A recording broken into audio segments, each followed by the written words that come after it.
Okay, so Dave cracked us up a while ago. Actually, when I say us, I mean me. I shared that with Oren, as any good wife does, and we're reacting to that video today. I think it says a lot about the debt-free journey and what it takes to get through it, even though they're talking about something that's not quite related. So let's take a look.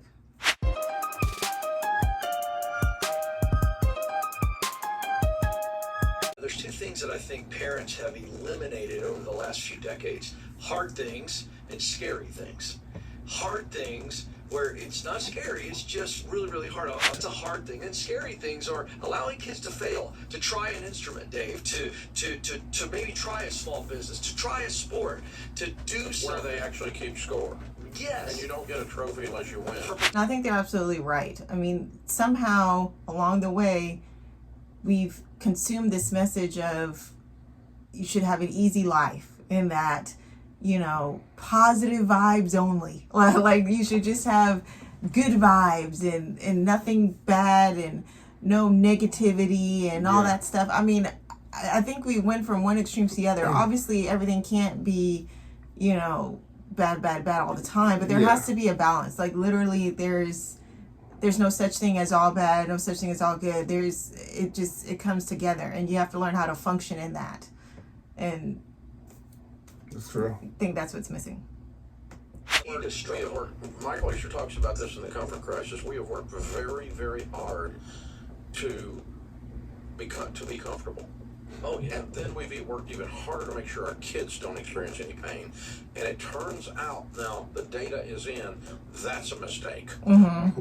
So, I think that, sorry, I'm going to pause it, because I think that, especially for getting out of debt, there's this idea that it can only go to a certain point to where I'm still comfortable, to where I still want to live my life and I don't want to sacrifice anything. And obviously everyone's going to make their own choice. That's fine. But just for us, because we struggle sometimes with that too, you know, especially having children, it's like, do we, you know, make certain choices for them or get certain things for them? And this is all part of it. It's just going to be difficult. Like, you have to accept that in the beginning and know that going into a debt-free journey, and know that that's okay. It's okay for it to be difficult. It's okay for it to be uncomfortable. It's supposed to be that way. Like, we are not entitled to a comfortable debt-free journey. and, you know, it's society's fault. You know, I'm triggered. Kiss my butt. You're triggered. Get off your tail and go do something. Triggered. Yeah. Give me a break. See, that's the problem. We create And it gets even better than that. But this is the part that, you know, had me kind of tickled, because obviously triggered is overused. It's not used in context. It's become a fun little phrase. I don't even know who started it, but he's right. I agree that triggered has been a scapegoat for us not to do hard things, to say, okay, now for some people, now I guess we've kind of talked about this, about the original meaning of triggered, or what triggers are. Like, both of us have some experience in, like, you know, mental health and, you know, social, and just. So, my mom used to work at you know, the Goodwill for a kids summer enrichment program, and she worked with the special needs children, those who had Down syndrome and autism and things like that. And sometimes they would have episodes where they would be violent, or they would just be very upset, and they would be yelling and screaming or crying off in the corner, or they would run out of the building. And those were called, you know, episodic events. And those episodic events were triggered by certain things. Like, sometimes it would be, you know, regular things, like, you know, maybe their hands got wet or something sticky got on them, you know, that would trigger them. Or there would be, you know, bigger triggers, like, you know, their like schedule was broken. Like, they had an expectation of what was going to happen in a routine, and that routine was broken, and then that triggered them. Like, that was a literal mental issue with them that we had to be aware of, and it was on their IEPs, and these are the triggers. They need a safe space or a safe room in order to calm down from that ledge, and that is something that Americans are using, or just us in general, our generation is using, or millennials are using, when they don't even have a true mental illness or mental disability to be quote unquote triggered. Yeah, I think that our tolerance for things, that are uncomfortable or difficult is just extremely low. When we've developed, I guess, this super hyper, like, drama, like, sense, like, just everything is, dramatic and an emergency and OMG kind of situation, to where, we can't handle things. Obviously, yes, are there people who go through legitimate trauma? Yes, there are, but as it relates to, like, getting out of debt or, in the financial world, I'm not sure how much triggering, could kind of go on. And furthermore, being triggered doesn't mean you just completely give up. I mean, I think that you're still working through things. There's ways to, I guess, calm yourself down, or ways to, because, and Dave will get into it in a second. Let's go. Terms like that to describe real emotions that everybody I need a has. safe space. Yeah. Ain't No, one. you don't. Ain't one. Yeah. Heaven. That's it. Right. That's a safe space. Okay, so You didn't let him talk 2 seconds. well, because Safe space. I mean, because he is on it, like, he's speaking so much And truth. he's smiling with his eyes. Okay, I guess so, but guess what? There's no such thing as a world without triggers. So why even acknowledge them, or even, again, I don't want to be insensitive, but, because things get, obviously, I don't think anyone is immune to triggers. I think we all could have triggers. You know what I mean? And so when I was in high school, 20 years ago, believe it or not, so I graduated high school, but there was a saying in the early 2000s, everything is everything. And it was just the silliest thing. Like, I just thought it was just silly. And for a while, it stumped me. Like, okay, what does that mean, everything is everything? After winter, must come spring. Well, no, I think it just means if everything is everything, then nothing is special, and everything loses its sort of value, and everything becomes, on the same playing field. And so if everything's a trigger, if everything is, I can't handle it, then what can you handle then? Then at that point you're immobile. Like, you can't do anything, or you can't operate. And Dave, whether you're a believer or not, well, I guess it does matter, but for us Christians and believers, there literally is no safe space. And heaven is it. Like, ain't none. Yeah, like even Jesus said, count the cost before even joining me or becoming my disciple. Like, you're gonna experience triggers along your Christian walk. If you read the Bible, spoiler alert, everybody dies. Some way they either die because they get old, but a lot of them died because they were going through triggering events. They literally had triggers pulled on them. Phil Valentine, whose funeral, he passed away a few years ago from COVID. His funeral was at Dave Ramsey's place. What he used to say, because Triggers was big back then, but it's not as big as it is now.